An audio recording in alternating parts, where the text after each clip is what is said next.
So what would you do if you were the only person to remember one of the most famous people, groups, or bands in the entire world? Let's find out.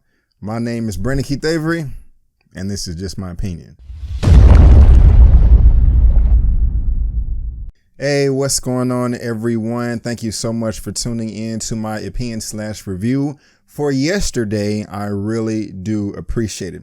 Now, this film yesterday is not a film that I was necessarily looking forward to or had high hopes, but when I did first see the trailer, it did pique my interest. So going in, my expectations were mediocre.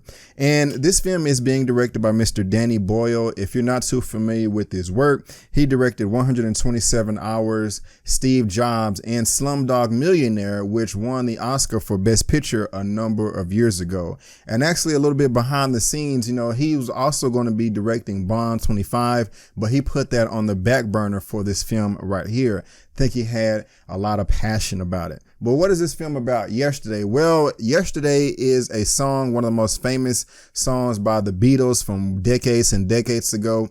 And Jack is our main character. He is a struggling musician, a performing artist, and he's a good artist, but he's having a hard time getting work. And all of a sudden, one day, the lights all around the planet just go off. They come back on, and he is the only person in the entire world that remembers the famous group, the Beatles, from long ago. And so what does he decide to do? He remembers all the songs. He's going to become a songwriter and take himself to the top. And that is the plot of the film. Now, the first thing I like about this movie is the main character by the name of Jake. Now, that's being played by Himesh Patel. I'm not too familiar with him. I think this is like his first big wide release ever. He's done a little bit of TV and some short films in the past when I looked at his filmography, and he was great in this film. He's a great leading man, and as a leading man, you have to do a great job, and he did a great job in my opinion.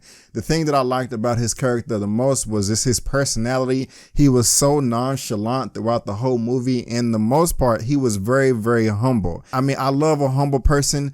This guy seems like somebody that I can hang out with, watch a football game with, basketball game with, go to a bar, holler at a group of women, whatever. He was just kind of cool like that, and I loved his character. The next character that I liked is Ellie, his girlfriend/friend/manager, played by Miss Lily James. If you look at her filmography, she was Cinderella in the Cinderella film that came out a number of years ago. She was just adorable. And when these two characters came together, it was like magic. They were meant to be together. You could see that, they were like soulmates. And every time that they were on screen together, I was loving the film up and down, left and right, in and out. It was just something about their relationship to where I was just looking like, man, I'm single right now, but I was like, I would love to have me a girlfriend or a friend like that that's just down for me no matter what, just like a true textbook definition of a down-ass chick. And that's what Ellie was in this film. The next thing I like about this film is Jack's parents. They were just kind of hilarious. They seem, I didn't look up any information, but if I will bet that they are comedians in real life. It was just something about their timing, their chemistry on film, how they bounced off of each other, and also their son, Jack. I can tell that there was like a lot of ad-libbing, and they were just kind of having a lot of fun, just kind of being those silly, goofy parents. And, my parents are both silly and goofy, so that's just something that I could relate to myself, and one of the other highlights in this film that I really did enjoy. Now, as far as the explanation is concerned of why all the lights went out around the world and Jack is the only person that can remember the Beatles, they don't go into some full exposition dump of explaining that. They really don't explain it at all, and that's fine. It doesn't ruin the film. I just eat it up as just movie magic, and we're just kind of having a good time, and that's perfectly fine with me. I didn't need anything fleshed out for my own entertainment. And when I'm watching a movie, something that I love, and pretty much everyone does, is a great montage. This film had a great montage, and it didn't just have one, it had at least 2 or 3. And it really was able to progress the film forward to the next level to see exactly what's going to happen in Jack's life as he's filling in the role of the Beatles, taking, all of the fame that goes to them. And the way that the director used the camera to illustrate this, also just to kind of show Jackie and Ellie's relationship and how they're getting along and how,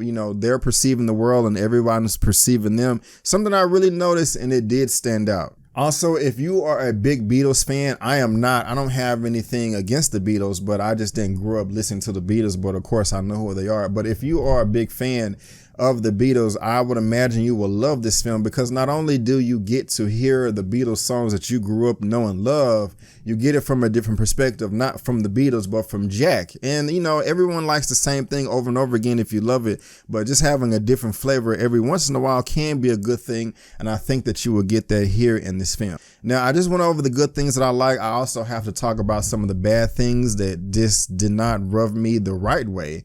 And one of them is the length of this film. It does seem a bit long. This film right now is coming in at right around 2 hours, 1 hour and 56 minutes.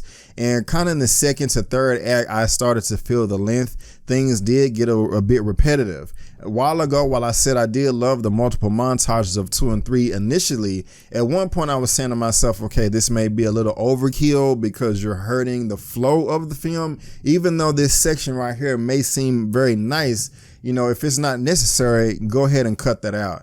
Another thing that I did not like about this film is when Ellie, the girlfriend played by Lily James, was not in the film.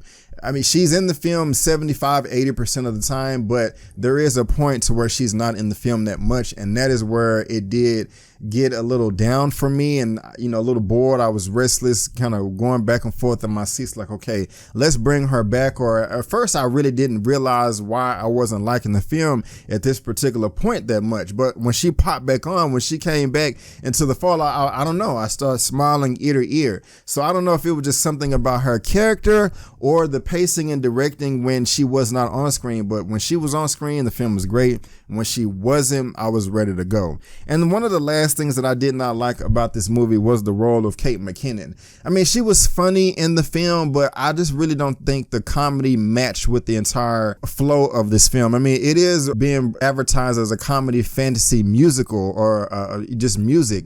And she's playing a character by the name of Deborah, that stereotypical, you know, elite production artist that's just, you know, wants to take all of your money and all that. I was going to say good stuff, but bad stuff. But her character in this film was just a bit over the top and it just didn't fit. I mean, she kind of seemed like she popped off of Mad TV or Saturday Night Live as some running, exaggerated gag joke, and I just don't think it matched. I don't want to say it ruined it, but it did ruin this film of possibly being one of the better films that I've seen the entire year. So while it was funny, it just didn't match with everything else. But real quick, the thing that I like the most about this film is the message. Of course, I don't want to talk about it too much because I don't want to spoil it, but you know, in the society, in the world that we live in today, so many people chase the fame and fortune and just see people on TV, billboards, radio, whatever, and just like, oh my gosh, it would be so great, you know, to be in this person's shoes. If I can get this many clicks, if I can get this many likes, if I can get this many views, I'm there.